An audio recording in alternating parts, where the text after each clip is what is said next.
Tiger search operation కొనసాగుతోంది. కాగజ్ నగర్ అటవీ డివిజన్లో 120 మందితో 25 బృందాలు గాలింపు చేపట్టాయి. 50కి పైగా ట్రాప్ కెమెరాలు ఏర్పాటు చేసి డ్రోన్ కెమెరాతో టైగర్ ట్రాకింగ్ చేస్తున్నారు. 15 గ్రామాల్లో 144 సెక్షన్ విధించారు. అటవీ సమీపాన ఉన్న పంట చేలకు వ్యవసాయ పనుల నిమిత్తం వెళ్లొద్దని రైతులకు సూచించారు. రైతు కూలీలు, పశువులు, మేకలు, గొర్రెల కాపర్లు అడవి ప్రాంతంలోకి వెళ్లొద్దని డప్పు చాటింపు వేశారు. కాగజ్ నగర్, సిర్పూర్ మండలాల ప్రజలు అప్రమత్తంగా ఉండాలని హెచ్చరికలు జారీ చేశారు.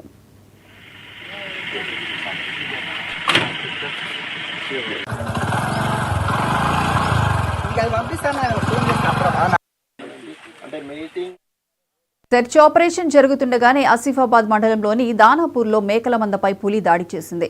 గమనించిన స్థానికులు అరవడంతో మేకలను వదిలి పారిపోయింది.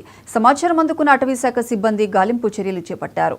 మొన్న మోర్ల లక్ష్మిపై దాడి చేసి చంపేసిన తర్వాత నిన్న రౌతు సురేష్పై దాడి చేసింది. నేడు ఆవులు, మేకల మందపై దాడి చేసింది.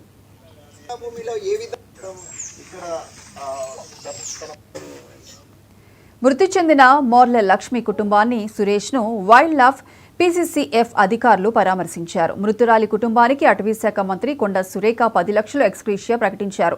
పులి భయానికి ఇళ్లు విడిచి బయటకు రావాలంటేనే ప్రజలకు జంకుతున్నారు. పులి పాదముద్రల ఆధారంగా సెర్చ్ ఆపరేషన్ కొనసాగుతోందని అటవీ అధికారులు చెప్పారు.